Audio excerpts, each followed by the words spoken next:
আমাকে ছেড়ে দাও। আমি তোমার বোন হই। তারপরও নিষ্ঠুর বাই বোনকে ছাড়ল না। বোনের হাত পা বেঁধে ইচ্ছামতো যা করল তা জানলে বন্ধুরা তোমাদের মাথা ঠিক থাকবে না। গল্পটি শুরু করার আগে আপনাদের কাছে আমার ছোট্ট একটা অনুরোধ। দয়া করে আমার চ্যানেলটি একটা লাইক দিয়ে সাবস্ক্রাইব করে সাপোর্ট করবেন। চলেন বন্ধুরা, মূল গল্পটি শুরু করি। আমি এটা কিছুতেই মেনে নিতে পারছিলাম না। আমার আপন ভাই হয়ে আমার সাথে এমনটা করবে। আমি খুব কষ্টে আপনাদের মাঝে গল্পটি শেয়ার করছি। আমার নাম সুমাইয়া আক্তার জেসমিন। সবাই আমাকে জেসমিন নামে ডাকত। আমি ক্লাস 10-এ পড়ি। আমাদের বাড়ি কাশেমপুর। আমরা 3 ভাই বোন, 2 বোন 1 ভাই। আমার বড় বোনের বিয়ে হয়ে গেছে। তারপর ভাই আর আমি রয়ে গেলাম বিয়ের বাকি। আমার ভাইয়ের নাম তাসকিন। ও ইন্টারমিডিয়েট 2nd ইয়ারে পড়ে। ও আসলে একটু মেয়ে ভক্ত ছিল। কিভাবে কোনো মেয়েকে ফাঁদে ফেলে ইচ্ছা পূর্ণ করা যায়, এটা ছিল ওর পেশা। আমার বাবা একজন মুদির দোকানের ব্যবসায়ী। তো আমরা মধ্যবিত্ত ফ্যামিলির। আমার আম্মু ছিল হাউস ওয়াইফ। তো হঠাৎ আমার আম্মু কিছুদিন যাবত অসুস্থ ছিল। তাই ঢাকায় অনেক চিকিৎসা করা হয়েছে, কিন্তু কোনো উন্নতি হয়নি। তাই উনাকে নিয়ে ইন্ডিয়া যাওয়ার কথা বলল ঢাকার ডাক্তাররা। তো হার্টের সমস্যা ছিল। আম্মুকে নিয়ে আব্বু 15 দিনের জন্য ইন্ডিয়া চলে যায়। বাসায় শুধু আমি আর আমার ভাই। আমার ভাই টুকটাক নেশা করত। তবে আমরা ভাই বোন খুব ফ্রি ছিলাম। রাতে আমি নিজে রান্না করলাম। তারপর যখন রাত 10টা বাজে তখন আমার ভাই বাইরে থেকে বাসায় আসলো। খাওয়া দাওয়া শেষ করলাম। তারপর আমি আমার রুমে গিয়ে শুয়ে পড়লাম। কিছুক্ষণ পর ভাইজা আমার রুমে এসে আমাকে বলছে, কি রে, তোর খবর কি? আমি বললাম, কি ভাইজা? ভাইজা বলল, তোর কি অবস্থা? আমি বললাম, ভালো, কিন্তু ভাইয়ার চোখের দিকে তাকালে মনে হয় কিছু একটা আমার কাছে চাইবে। আমি বললাম, ভাইজা কিছু বলবে, আমি শুয়ে পড়ব। ভাইজা বলল, না, তেমন কিছু বলবো না। বলছিলাম যে তোর বান্ধবী বিউটি খুব সুন্দর। ওরে দেখলেই আমার খুব সুটসুটি লাগে, এই বলে হাসছে। আমি বললাম, যাও ভাইজা, এখন ঘুমাবো, এসব কথা বাদ দাও।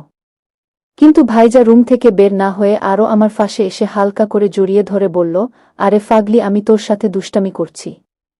আমি তখন বুঝতে পারছি ওর মতলব খারাপ। কেমন জানি ভয় ভয় লাগছে। মনে মনে চিন্তা করলাম, আসলে ওর সাথে কৌশলে কাজ করতে হবে। আমি বললাম, ঠিক আছে ভাইজা, বিউটিকে আমি ম্যানেজ করে দেব, এখন তুমি যাও। তোমার রুমে গিয়ে ঘুমাও। কিন্তু ও কিছুতেই যাচ্ছে না। শুধু টেপ টেপ করে আমার দিকে তাকিয়ে আছে। আসলে কি বলবো, নিজের প্রশংসা নিজে করতে নেই। লোকে বলে আমি দেখতে নাকি পূর্ণিমার মতো। আমি একটু মোটাসোটা, তবে এতটা না। আমার ভাইও দেখতে অনেক সুন্দর মোটাসোটা। কিন্তু আমার ভাইয়ার চরিত্রটা ভালো ছিল না। কি আর বলবো। তারপর ও আমার পাশে প্রায় 1 ঘন্টা যাবত বসে আছে, কিছুতেই যাচ্ছে না। হঠাৎ করে আমি বললাম, লক্ষ্মী ভাইয়া যাও, আমার খুব ঘুম পাচ্ছে, কালকে আমি তোমাকে সময় দেব। তখন ভাইজা আমাকে বলল, ঠিক আছে, বলে চলে যাব। আমি তো আশ্চর্য হয়ে গেলাম, ভাইজা একই কথা বলে।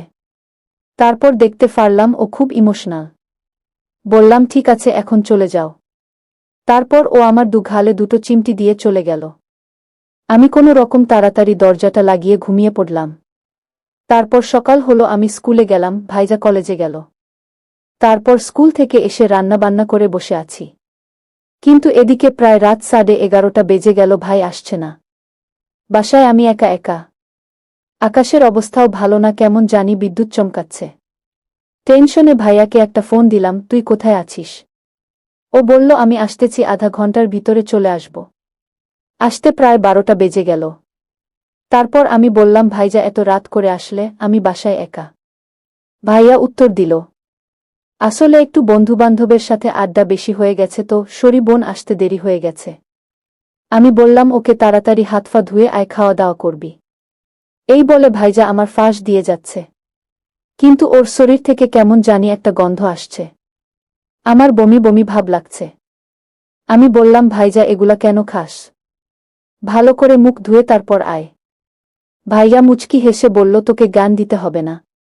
তারপর দুজনে মিলে একসাথে খাওয়া দাওয়া শেষ করার পর ভাইয়ার চোখের দিকে তাকিয়ে মনে হয় চোখ একদম লাল। আমি বুঝতে পারছি খুব বেশি পানি খেয়েছে। তারপর ভাইজা আমাকে বলল, তোর জন্য একটা গিফট এনেছি। আমি আবার গিফট খুব পছন্দ করি। তখন বললাম, কি গিফট ভাইয়া, তাড়াতাড়ি দে। তখন ভাইয়া মুচকি হাসি দিয়ে ওর ফ্যানের পকেট থেকে একটা 7 আপ বের করল। আমি আবার 7 আপ খেতে পছন্দ করতাম, কিন্তু আমি তো কোনো সময় ভাবিনি সে 7 আপের ভিতরে কি ভরে নিয়ে এসেছে। আসলে তখন আমার মাথায় কোনো কমন সেন্স ছিল না। আমি খুশিতে 7 আপ খেয়ে ফেললাম। তারপর 10 মিনিট পার হওয়ার পর কেমন জানি মাথাটা আমার বারবার লাগছে। তখন আমি কিছুটা অনুমান করতে পারলাম, ভাই 7 আপ পানির সাথে মনে হয় কিছু একটা মিশিয়ে নিয়ে এসেছে। তারপর প্রায় 20 মিনিট পর দেখছি আমি দাঁড়িয়ে থাকতে পারছি না। বললাম, ভাইজা আমার শরীরটা ভালো লাগছে না, আমি শুয়ে পড়লাম। এই বলে তাড়াতাড়ি আমার বিছানায় গিয়ে শুয়ে পড়লাম। দরজাটা বন্ধ করব সেটাও সাহস পাচ্ছি না, কেমন জানি অচেতন হয়ে পড়ছি। শরীরে বিন্দু পরিমাণ শক্তি পাচ্ছি না, কেমন জানি সারাটা শরীর ঘামছে। এ অবস্থায় 5-10 মিনিট পর দেখি ভাইজা আমার রুমে আসছে। তারপর আমাকে বলছে, তোর শরীর কি বেশি খারাপ লাগছে? আমি বললাম, হ্যাঁ। কিন্তু তুই আমাকে কি খাওয়াইলি, আমার এমন লাগছে কেন? ও বলল, 7 আপ খাইলে একটু আধটু এমন লাগে। আপনারা জানেন প্রত্যেকটা মানুষের কিন্তু ইচ্ছা আছে, আর সেখানে যদি খেলা করার কোনো ওষুধ খাওয়ানো হয় তাহলে বুঝতেই পারছেন কি হয়। আমার এমন লাগছে যেন আমার শরীরে আগুন জ্বলে উঠছে। এই মুহূর্তে আমার মন চাইতেছে যে কোনো একটা ছেলের সাথে আমার কিছু একটা করা উচিত। কিন্তু আমি নিরুপায় হয়ে বললাম, ভাইজা তুমি চলে যাও, আমি একটু ঘুমাবো। ভাইয়া তখন আমাকে বলল, তুই শুয়ে পড়, আমি তোর মাথা টিপে দিচ্ছি, ভালো লাগবে। আমি বললাম, আচ্ছা। তখন আমি শুয়ে পড়লাম, ও আমার মাথা টিপছে, খুব ভালো লাগছে। হঠাৎ ভাইয়া উল্টা পাল্টা কিছু করার চেষ্টা করছে। আমি লজ্জায় গা জারা দিয়ে উঠে বসলাম। আমি বললাম, কি করছিস ভাইজা? ভাইজা আমাকে বলল, তুই চুপ করে থাক, আমি তোর ঘুমের ব্যবস্থা করে দিচ্ছি। হঠাৎ এমন বৃষ্টি ঝড় বাহিরে। এমন অবস্থায় আমি খুব ভয় পাচ্ছি। মনে হচ্ছে রুমে একা একা থাকতে পারব না। তারপর আমি ভাইয়াকে বললাম, ভাইজা তুই আমার সাথে আজ রাতে থাক। তখন ভাইজা খুশিতে মুচকি হেসে আমাকে বলল, ওকে বোন, কোনো সমস্যা নেই, আমি তোর পাশে আছি। এই বলে আবারও কিছু উল্টোপাল্টা কিছু করছে। আমি বললাম, এ কি করছিস ভাইজা, আমি না তোর বোন। ভাইজা আমাকে বলল, তুই চুপ করে থাক। এই বলে ভাইজা আমাকে নিয়ে বিছানায় শুয়ে পড়ল। আমি তো 100 থেকে 100 গরম হয়ে গেলাম। তারপরও আমি ভাইজাকে বললাম, এসব কি করছিস, তুই যা, তোর রুমে গিয়ে ঘুমা। কিন্তু এই মুহূর্তে ভাইয়ার এমন অবস্থা, আমি যদি ওকে জোর করি তাহলে ও যাবে না। এদিকে আমার অবস্থা খুব খারাপ। তারপর ওকে হাতে পায়ে ধরে বললাম, ভাইজা প্লিজ আমাকে ছেড়ে দে, কিন্তু ও আমার কথা কিছুতেই শুনল না। আমি এত করে বারবার বলছি, প্লিজ ভাইজা, প্লিজ আমাকে ছেড়ে দে, তুই চলে যা। কিন্তু ও আমার কথা কিছুতেই শুনছে না, বরং আরও জোরে জোরে, খুবই ব্যথা পাচ্ছিলাম। কিন্তু ভাই আমার কথা শুনল না, বরং আমাকে বলল, তুই চুপ করে থাক, আমি চলে যাব একটু পর। আমি বললাম, আমি না তোর বোন। তাহলে তুই আমার সাথে এমন করছিস কেন? ভাইজা বলল, আজকে তুই আমার শিকার। আজকে তোকে আমি চকলেটের মতো কোব। কিন্তু আমি খুব উল্টোপাল্টা মোচড় দিচ্ছি, কিন্তু কিছুতেই ওর সাথে পারছি না। তারপর কি করল, ও আমার ওড়না দিয়ে আমার দুটি হাত বেঁধে ফেলল। আমি ভয়ে চিৎকার শুরু করলাম। কিন্তু বাহিরে এমন ঝড় বৃষ্টি, আশেপাশের কোনো মানুষ যে শুনবে সেই অবস্থাটুকুও নাই। তারপর এভাবে ও আমাকে প্রায় 30 থেকে 40 মিনিট। এদিকে তো আমার হাত বাঁধা, আবার নতুন করে আমার ফাগুলো বেঁধে ফেলল। তারপর হঠাৎ করে ভাইজা ওর মোবাইলটা হাতে নিল এবং ভিডিও করতে লাগল। কিছুক্ষণ ভিডিও করে তারপর মোবাইলটা রেখে আবার শুরু করল।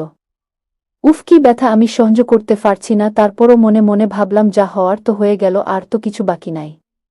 তারপর আমি বললাম, ঠিক আছে ভাই, আমার হাতের বাঁধন খুলে দে, আমি তোকে আর বাধা দিব না। তারপর ভাইয়া মুচকি হেসে আমার হাতের বাঁধন খুলে দিল। ও যেভাবে বলেছে সেভাবে দিতে হয়েছে। আর কি করব, আজ বাঘের মুখে পড়ে গিয়েছিলাম। এমন অবস্থা ছিল, না করতে পারছিলাম না। আর বলছে, তোর ভিডিও আমার কাছে আছে, এটা দিয়ে তোকে ফাঁসাতে পারব। তাই বলছি, আমার কথা শুনলে তোর জন্য ভালো হবে। কি আর করা, আবার বাধ্য হয়ে ওর তাল গাছটা চুষতে চুষতে আবার ওর তাল গাছের জল বের করলাম। তারপর ক্লান্ত হলো এবং ও আমাকে শর্ত দিয়েছে, বাবা মা আসতে প্রায় 20 থেকে 25 দিন লাগবে। এই কয়দিন প্রতিদিন রাতে ওকে মিনিমাম 2 বার।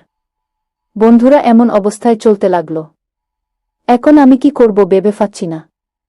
আপনারাই বলেন, আমি এখন কি করব?